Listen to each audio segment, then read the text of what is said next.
Hey, I'll keep this quick. One Metropolis stand and then one Star Lab stand. Metropolis Enter project somehow still work on it.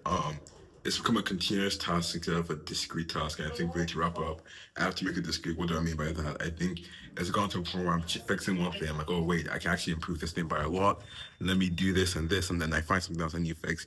I can improve it by a lot. So I find like new tasks to do. So it's become really like it's become 1.1, 1.111, 1.1111, and so on, right? So I think I really have to make it clear what are the final things I have to do and just do them and send it off. I know it's like I know there's passion in the project, but I think the passion has overtaken the practicality of the project and the practicality of the work on the project. So really want to send that sooner rather than later, hopefully by tonight. Um, Star Labs co-founder.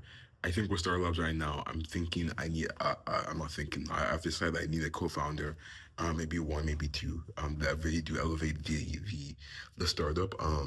I thought already like I think a big not inspiration, but I think a big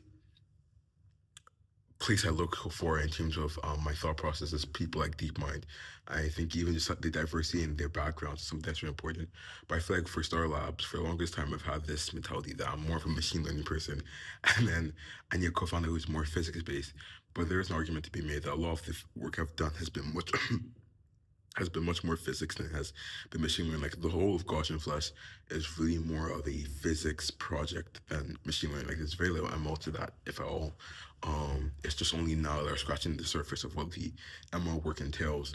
So then, like, do I just become a physics person, right? Like, but then I don't know. Like, I don't, like just being honest right now. I could become the expert, but do I see it being practical? Or would I just rather get someone who has that background and has that full interest in it beyond just like the immediate applications of the knowledge? So I think I really just want someone who's like who's very cracked when it comes to physics. I also don't think I need a business person. I think really it's just much more of a research endeavor. And once you can get the research stuff done, then you can scale, and then that's what people like the business people do matter. Or just people who are familiar with writing grants and all of that. Um, but I think a big thing I have now is that I do think it has to be in person. I don't think, even though the team right now is based all around, so some people in Atlanta, some people in Pittsburgh, I want it to be much more in person. I think I really want the core team, like the new members being recruited, I want them to be in person where we can just like we can stay up from like 11 p.m. to 6 a.m. just working, right? Um, Probably not, but you get the point. So I think something I'm also really going to do is try and shift my efforts more towards the DMV and to be more specific, more towards College Park, and then hopefully I can find some people. I think I'm also going to I've lost the interest in scaling the team. I think I was doing that in fear of other groups like DeepMind and like World Labs and whatnot who are much larger than we are. And so, okay, how do we catch up to them? Like we have to catch up to them in terms of size or some not size, but like we just shouldn't be at a disadvantage. We should try and cause our disadvantages. But I do think we just have to accept that and try and make it an advantage rather than trying to copy them because we can't just do that. I do think I do like YC's philosophy in terms of doing stuff that don't scale.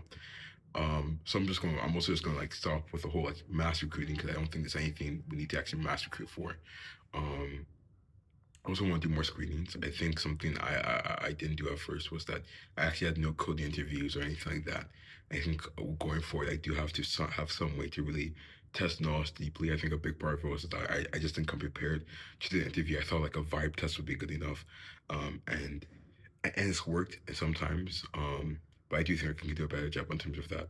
TLDR of the whole thing, though, just to wrap it up, I'm just gonna find. I need to find a co-founder who's very crafty when it comes to physics, and maybe even a business person, just another person maybe. And then also when it comes to recruiting, slowing down by a lot. I only really bring on people if I think if this is the last person I was gonna hire, that I'm fine with them being the last person I'm gonna hire. Um, but yeah, that's pretty much it. Besides that, though, I have nothing else to say. So have a great day.